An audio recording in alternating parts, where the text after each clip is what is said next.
Hey guys, I'm back with another one. Astrology content. Yay! I don't have like a specific schedule for my astrology videos, but so y'all see me when I see me with these astrology videos, okay? The last video that I shot with some astrology content was just about the birth chart. I just saw a big ass bumblebee. Like, it's big. It's probably like the king or something. Or the queen. I don't know which. I'm gonna have to research that. It was so random. The biggest bee that I ever saw in my life.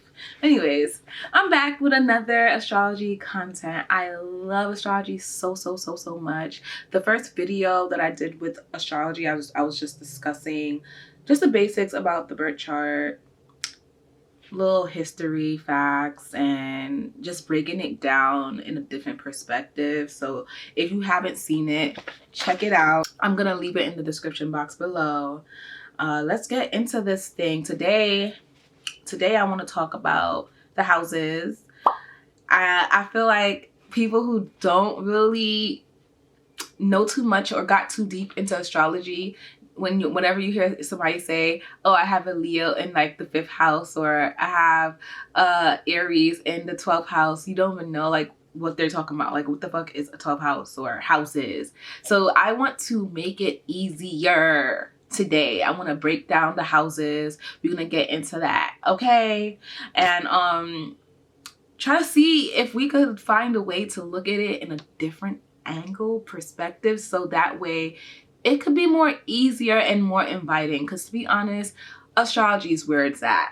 We are in the age of Aquarius, the age of technology and just unorthodox. I feel like the more the years have gone by, the more open people have been to receiving information, intuitive information from not only astrology but like tarot readers and just spirituality and all. Like, and I love it. I love it here. I love to be gang. I'm looking down a lot because I'm just enjoying this map. Do not laugh at my drawings. It's been a while. I'm not gonna showcase too much of this because my drawing just looks like shit right now. I kind of rushed the process, and honestly, I'm not a drawer. So I kind of made like a map to just like break it down a little bit about the houses and how we come into the world wanting food and shit, and then coming into our connections in our neighborhoods and stuff. Like, I think this is a really cute way to like just break it down and make it more like simpler. Do not laugh at my airplane, okay? Don't fuck with that's a Shandy Express, okay? Don't mess with it. But also it also is kind of like, bitch, this is Monopoly. Like, this is fucking huge. This is amazing. I may team up with an artist to get like more like a refined version of the map down the line. Not in no rush to do it, but that is a great idea to just like have that for people who have just a different way of seeing things, because we all have different way. I know I do. I know when I talk to people be looking at me like, the fuck? And I'm used to it because I see things differently, and I love that. I actually enjoy that I do, because that means that I could always give you another insight, you know? Like, in a world where everybody thinks the same, you have me. You have me. So when we first thought about astrology, we think about the sun signs. When you go deeper into astrology, you hear about the birth natal chart, and then you realize that there's 12 houses. Think of it as the map in the sky. Think of it as which part of the sky is this sign and planet in. Okay, so I got the video. So like, basically the video cut off when I was talking about the first house. So I decided to just talk about the first house right now, and we're gonna go back over to when I completed the video. Who are you looking at, sir? Anyways, so the first house is basically the house itself, your physical body, your ego, your personality, how you look to the world, how the world perceives you. It is literally you entering the world. It's literally you becoming your physical being. Like, what makes you you? What makes your body your body?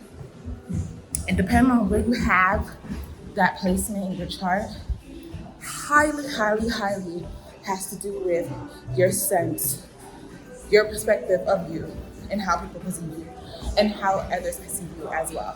Now let's get back to the rest of the chart.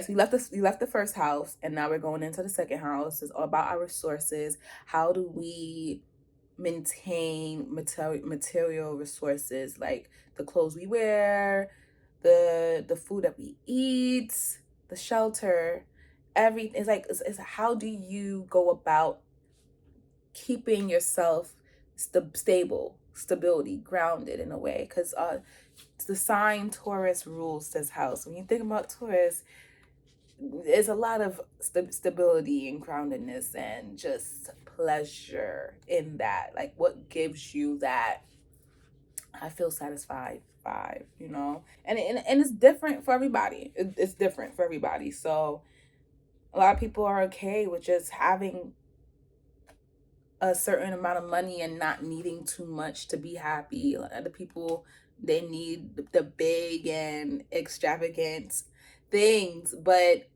it's no right or wrong. It's just like, what makes you happy? That's it. Like, what feeds you? What gives you life? Going into the third house, that is where you meet your local neighborhood, your community, your inner community, the people that you grew up with in that same building that you've been living in for like 18 years. That's where you have your siblings, the people that you grew up with, your childhood friends, starting off with your school, elementary, things that you learned. How do you gain that mental intellect? It's really about communication and just sharing information with those that are closely connected with you, learning from them as well, because Gemini rules displacement, and it's really about learning. And Geminis are one of the smartest. Don't get it twisted. People are talking about Geminis. Geminis are one of the smartest signs. They're all intellect. They're all in here. So it's really about gaining that knowledge and how you receive and give information, and well, how do you exchange information. So let's go into the fourth house, the house of roots, home life, domestic life, your actual physical home. Cancer rules this house, so it's very like a emotional place. This is where it's like, I call it the house where you come back to self. You went from connecting with people externally. You went from connecting with people outside of you. Now it's more like taking this information that you learned from people outside of you and bringing it back to you, your roots, growing up, inner child. I do connect the inner child to displacement, because it's like your roots. How were you raised? Your domestic life. Now as an adult, how are you living? What kind of home do you like? So depending on what planet and sign is in this area, it has a lot to do with home life. And that is both inner and outer. Let's go on to the fun house, the fifth house. I call it the fun house because it's the house of creativity, pleasure. Like, if you was to put it on a map, if you was to look for it on the map, it will be literally the place that you go link up with your flings. Because it ain't long-term relationships yet. It's more short-term. It's more like dating wise. Let me see if I could get to know this person. Oh, I like flirting. I like this person. And it's more like the things that bring you pleasure too. Like, if you connect the second house to the fifth house, second house is more like spending that money, but fifth house is like, how do you like to spend your time? How do you like to spend your time? That's the fifth house. So it's kind of like pleasure, entertainment, art, beauty. And just guess which sign rules this house. Just guess. Leo. Yes, you got it if you guessed Leo. Leo rules this house, and Leos are definitely all about the time, having a good time, and just being out there, being the life of the party, social, social connoisseur, just like living the life, okay?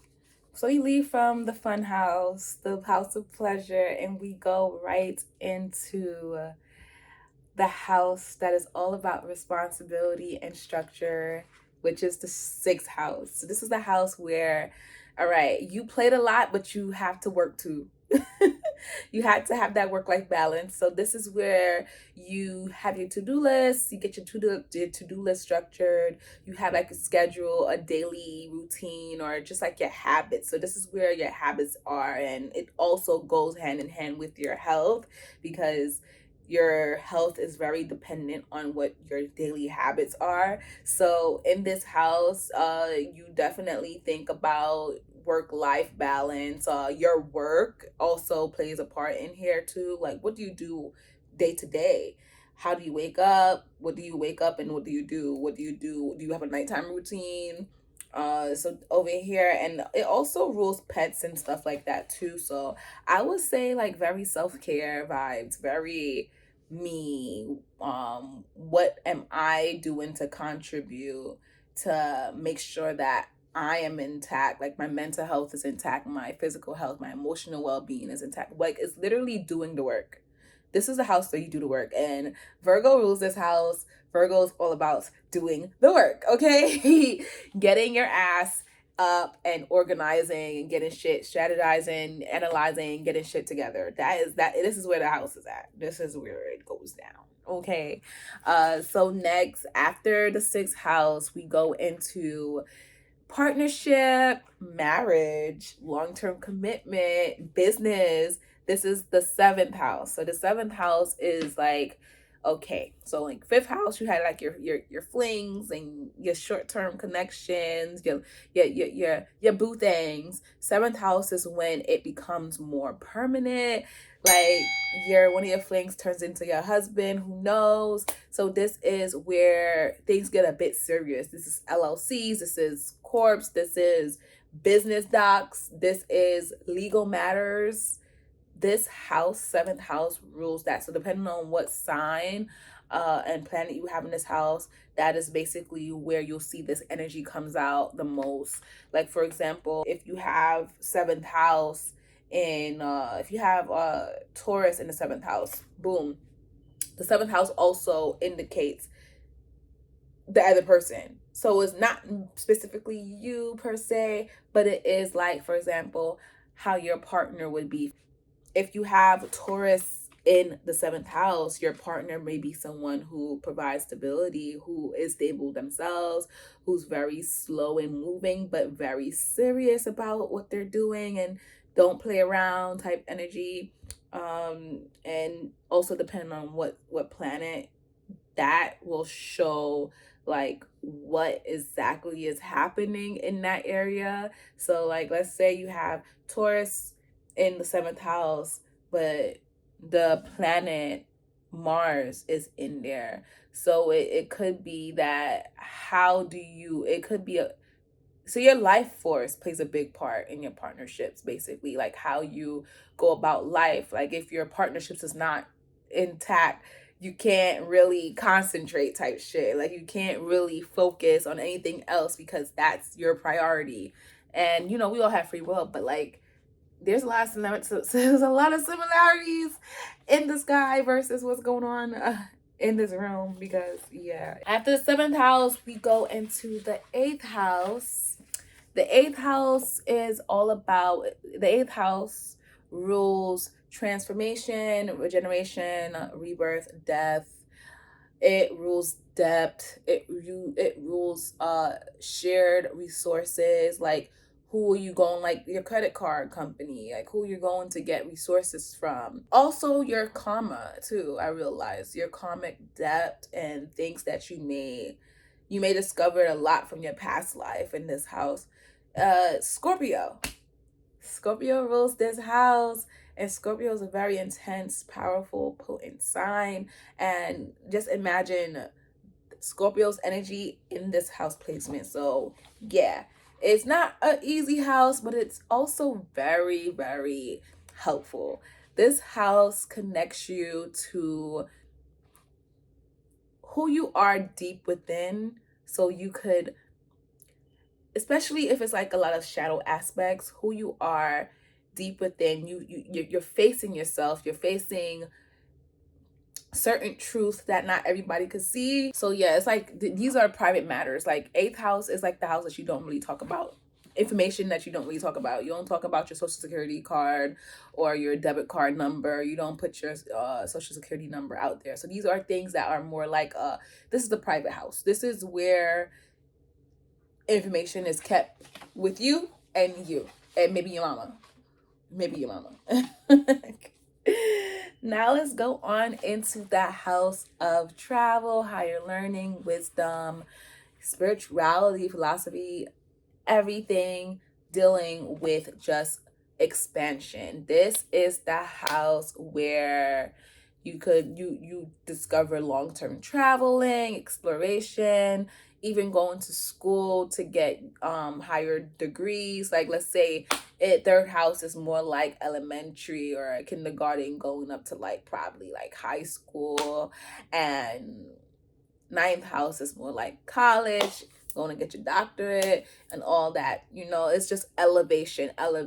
And the sign Sagittarius rules this house. Ninth house is really all about wisdom, and it's also about teaching as well. This is the house where you took all the information and you go out there and you share it. You share it with people all over the world. You go in different communities and you meet different people, and you get to talking, and you didn't even know, you probably just changed somebody's life based off of what you just said. This is the house where it's really like accumulating information and not sitting with it, just speaking and sharing your work with, sharing what you know with courage, because Sagittarius is a sign that is just so brave and just like optimistic, enthusiastic, just like I'm gonna go out there and do the damn thing because I can type vibes. So yeah, I love the ninth house. The ninth house, the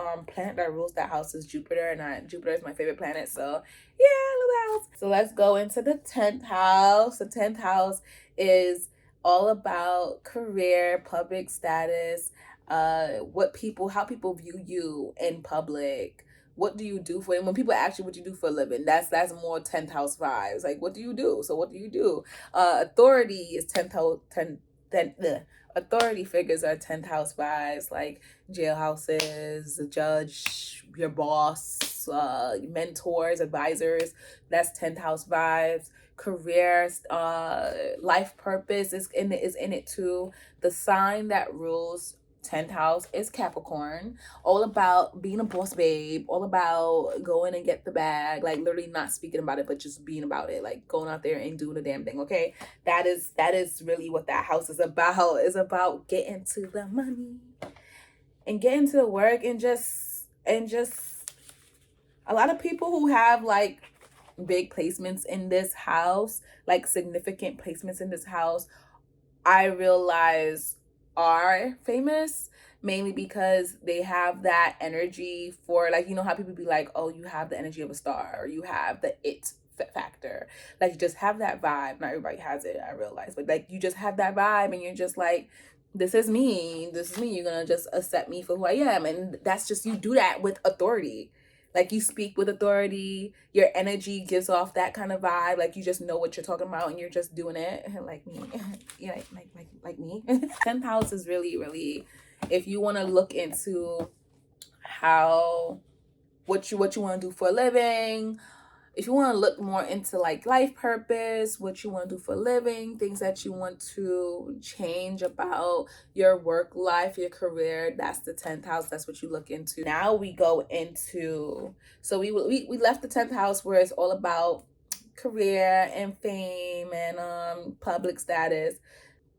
Now we go into 11th house. 11th house has a lot to do with network on a grand scale. It's like a larger platform. So think of the 11th house as reaching people internationally.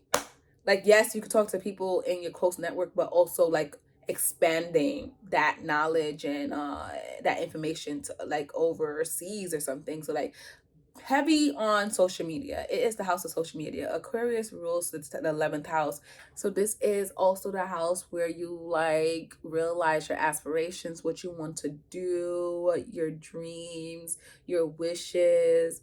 A lot of placements. If you have like Jupiter here, for example, you'll find luck in this area. Like you'll notice that you have like a large group of friends and collaborations because of that expansion. Because of that expansive planet. Or you feel like you don't even have like a clique, you just mix and mingle with different people. Yeah, that's the 11th house.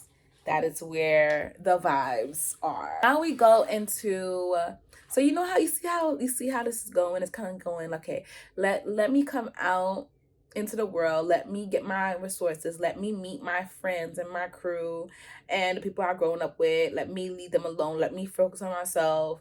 Let me go and figure out my creativity, what gives me passion and good vibes and good feelings and pleasure. Ooh, I need to stabilize and structure my place. Let me structure that. Let me organize. Let me go and look into who I could partner up with, who I could work and collaborate with, who is going to be my long-term partner. Oh, let me go and look at what I owe, my debts, any karma, anything I need to change from my past that's not working out anymore. Okay, now I want to travel. Now I want to learn some more things. What do I got to learn and all this stuff? Let me go into the found building that career, sorting out that career, and how you approach the world, like how you may look to others. Who do you look like to the world? How you show up as far as your career, authority, how do you give authority, and what area do you give authority?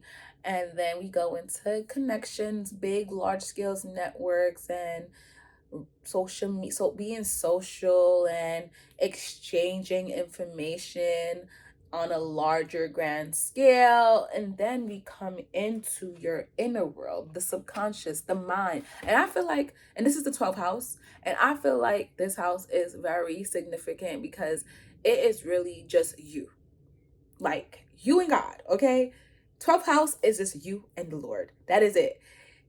Nobody could see, not even you, half the time. It is the house of hidden enemies. It is a house of things that goes on behind that's behind the scenes, like things that don't really come up on surface, but very, very powerful and feeling. This is where subconscious and the mind really does play a role here. Spirituality is harnessed here. Your dreams is here.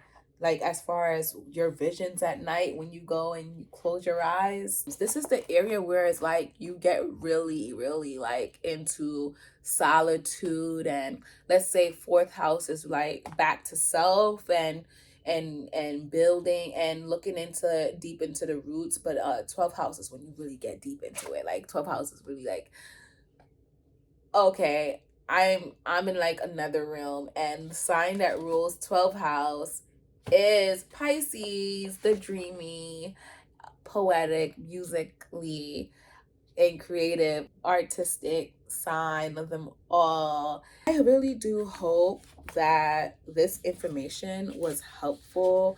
I hope that I kind of gave you a bit more insight in breaking down the houses. It really is a complex thing, so if I didn't help, I'm sorry.